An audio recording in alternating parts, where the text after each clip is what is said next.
Sveiki, dažnai žmonės klausia, ką daryti, kai atsiranda ant terasos plytelių rūdžių ir kuo jas išvalyti. Vat matot, stovi metalinis rėmas, tai krėslas ir natūralu, kad iš po jo po žiemos atsiranda visokių rūdelių. Tai vat matot, rūdis. Ir jos iš tikrųjų nusivalo labai paprastai, naudojant va tokį va daiktą. Jisai maksimai kainuoja 2,5 eurų. Tai toj parodysim, kaip lengvai, greitai galima šitas rūdis panaikinti. Žiūrėkit, užpylėm. Tai dar užpilsim šiek tiek skysčio. Būtent šitos rūgšties kitoj vietoj, palauksim keletą minučių ir tuoj nuvalysim. Nu, palaukiam šiek tiek laiko. Žiūrėkit, įmam tokį daiktą, tikrai namuose turim. Toks dratinis daiktas. Va, patrinam ir tuoj mes jas ištrinsim. Tuoj nufotografuosim, nufilmuosim, parodysim galutinį rezultatą. Nepagalvokit, kad nuo tos rūgšties iš plovėjo liko tik batai. Ne.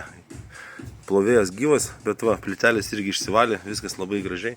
Rūdžių nėra, palaukiam 10 minučių ir labai puikiai viskas dingo gražiai. Tai va, naudojam va tokį daiktą. Tai yra paprasta rūgštis, skirta, va kaip matot, visiems paviršiams valyti.